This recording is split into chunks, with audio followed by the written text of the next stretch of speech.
أعوذ بالله من الشيطان الرجيم. بسم الله الرحمن الرحيم.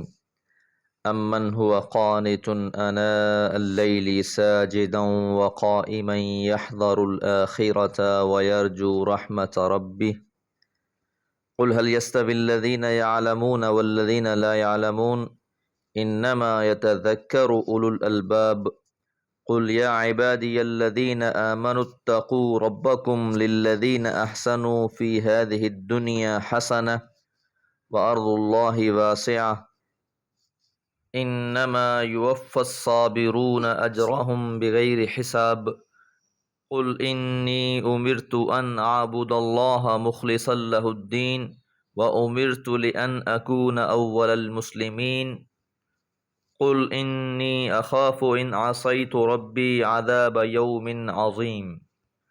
سورہ زمر آیات 9 سے 13۔ امن ہوا، کیا وہ شخص، قانتن عاجزی اختیار کرنے والا۔ قانت لفظ اس شخص کے لیے استعمال کیا جاتا ہے جو اللہ کے لیے تواضع اور نیاز مندی اختیار کرے۔ یہ انسان کی دل کی ایک کیفیت ہے جس میں انسان اپنے آپ کو عاجز سمجھتا ہے اور تمام عظمتیں اور بڑائیاں اپنے رب کے لیے مانتا ہے۔ تو ایسا شخص جو عاجزی اختیار کرنے والا ہے، آناء اللیل رات کے اوقات میں، ساجدن سجدے کرنے والا ہے، وقائما اور قیام کرنے والا ہے۔ تو ایسا شخص جو شب کے اوقات میں اپنے رب کے حضور قیام کرتا ہے، رکوع کرتا ہے، سجدے کرتا ہے، یحذر الآخرۃ آخرت سے ڈرتا ہے، آخرت کا اندیشہ اپنے دل میں رکھتا ہے، وَيَرْجُو اور امید رکھتا ہے، رحمت ربہ اپنے رب کی رحمت۔ ایمان ان دو کیفیتوں کا ہی نام ہے کہ اللہ کا خوف بھی ہو اور اللہ سے امید بھی ہو۔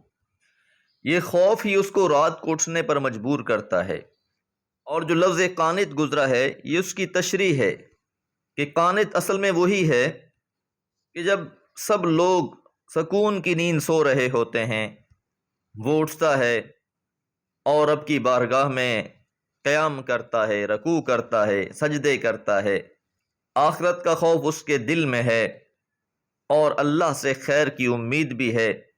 قل تو کہہ دیجئے، هل يستوي الذین تو کیا برابر ہو سکتے ہیں وہ لوگ، یعلمون جو جانتے ہیں، والذین لا یعلمون اور جو نہیں جانتے۔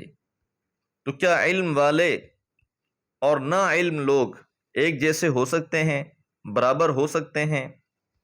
تو معلوم یہ ہوا کہ اصل علم ہے ہی یہی کہ انسان اپنے مالک کو پہچانے۔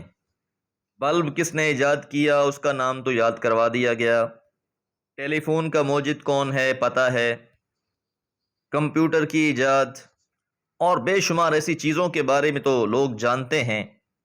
لوگ چاند سے ہو آئیں، مریخ پر جا پہنچیں، وہاں کی معلومات اکٹھی کرنا شروع کر دیں، پر اگر کسی کو یہ معلوم نہیں اس کائنات کا خالق و مالک کون ہے، اسے وجود کیوں بخشا گیا ہے، انسان کی تخلیق کا مقصد کیا ہے، یہ دنیا کب ختم ہونی ہے، اس دنیا کا انجام کیا ہونے والا ہے، تو یہاں پر جس شخص کو معرفت الہی حاصل ہو گئی، وہ قانت ہو کر اپنے رب کی بندگی کرنے والا ہے، وہی علم والا ہے۔ انما یتذکر، نصیحت تو صرف وہی حاصل کرتے ہیں اولو الالباب، جو عقل والے ہیں۔ تو جو لوگ بھی اس وحی سے، اس کتاب اللہ سے فائدہ اٹھا رہے ہیں، اللہ اور اس کے رسول کی بات کو جاننے لگے ہیں، اور پھر دل میں خوف اور رحمت کی امید، اسی کیفیت میں زندگی گزارتے ہیں، یہی عقل والے ہیں۔ قل کہہ دیجئے، یا عبادی اے میرے بندو، الذین آمنوا جو ایمان لائے ہو، اتقوا ربکم تم اپنے رب سے ڈرو۔ اہل مکہ کے بڑے بڑے سرداروں کے احوال بیان کرنے کے بعد اب ان غریب مسلمانوں کو تسلی دی جا رہی ہے جو ایمان لائے اور اس ایمان کی پاداش میں انہیں ستایا گیا، اور پیغمبر علیہ السلام کو یہ ہدایت فرمائی کہ میرے ان بندوں کو یہ پیغام پہنچا دو کہ تم اپنے رب سے ڈرتے رہو۔ للذین احسنوا، جن لوگوں نے نیکی کی، فی ہذہ الدنیا، اس دنیا میں، حسنۃ، تو ایسے لوگوں کے لیے حسنۃ نیک صلہ ہے۔ یہ اچھا صلہ دنیا میں بھی ہو سکتا ہے اور آخرت میں بھی۔ دنیا میں بھی بھلائیاں حاصل ہو جاتی ہیں، اور آخرت میں تو یہ یقینی ہے اہل ایمان کے لیے۔ وَأَرْضُ اللَّهِ وَاسِعَةٌ، اور اللہ کی زمین وسیع ہے۔ اب اہل ایمان کو جو مصائب پیش آ رہے تھے، دشمنوں کی طرف سے جو تکالیف تھی، انہیں ایک راہ دکھا دی گئی کہ اگر تم پر زمین تنگ کر دی جاتی ہے تو تم اللہ کی زمین میں ہجرت کر جاؤ۔ تو کسی بھی خطے میں، کسی بھی شہر میں اگر دین پر قائم رہنا ناممکن بنا دیا جائے تو ایسے خطے اور علاقے کو چھوڑ دیا جائے۔ انما یوفا، یقیناً پورا پورا دیا جائے گا، الصابرون، صبر کرنے والوں کو، اجرہم، ان کا اجر، کہ جو لوگ بھی اللہ کی خاطر صبر کرنے والے ہیں ان کے لیے پورا اجر ہے، بغیر حساب، بغیر حساب کے۔ سورہ عنکبوت میں فرمایا، یا عبادی الذین آمنوا ان ارضی واسعہ فایای فاعبدون، کہ میرے بندو جو ایمان لائے ہو، میری زمین بڑی کشادہ ہے، تو میری ہی بندگی پر جمے رہو۔ تو یہاں پر بھی یہ بات واضح کر دی کہ خطہ تو چھوڑا جا سکتا ہے، علاقہ چھوڑا جا سکتا ہے، پر اس بات پر کوئی کمپرومائز نہیں کیا جا سکتا کہ اللہ کے سوا کسی اور کی بندگی کی جائے۔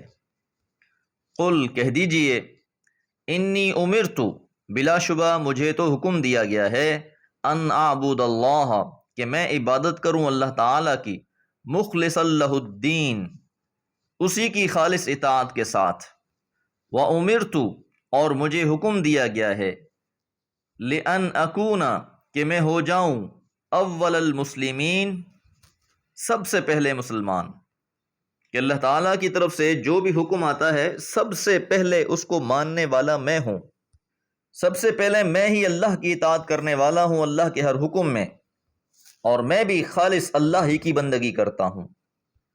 یہی بات اس سورہ مبارکہ کی آیت نمبر 2 اور 3 میں بھی کہی گئی تھی۔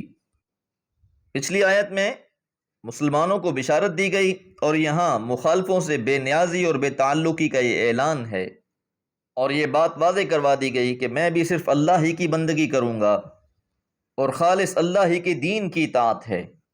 تو اللہ تعالیٰ کی طرف سے جو بھی حکم آتا ہے سب سے پہلے انبیاء علیہم السلام ہی اسے تسلیم کرتے ہیں، اس پر ایمان لاتے ہیں، اور اللہ کے حکم کے مطابق عمل کرتے ہیں۔ قل، کہہ دیجئے، انی اخاف، بلا شبہ میں تو ڈرتا ہوں، ان عصیت ربی، اگر میں نے اپنے رب کی نافرمانی کی، عذاب یوم عظیم، بڑے دن کے عذاب سے۔ قیامت کا دن بہت ہولناک دن ہے، تو اے پیغمبر علیہ السلام، آپ اعلان کر دیجئے کہ میں بھی اللہ کی نافرمانی سے ڈرتا ہوں۔ تو جو بھی احکامات اللہ تعالیٰ کی طرف سے مجھے ملتے ہیں میں اس کی خلاف ورزی نہیں کرتا، اور ان سارے معاملوں میں مجھے بھی اللہ کا ڈر لاحق ہے۔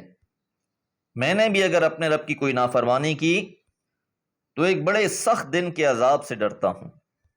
انبیاء علیہم السلام تو معصوم ہوتے ہیں، وہ کسی حال میں اللہ کی نافرمانی نہیں کرتے، تو تنبیہ ہے اس میں اہل ایمان کے لیے کہ وہ بھی محتاط رہیں، اور جو بھی اللہ تعالیٰ کے احکامات ہیں اس پر عمل کریں۔ دعا ہے اللہ تعالیٰ ہم سب کے ساتھ آخرت میں رحمت والا معاملہ فرمائے۔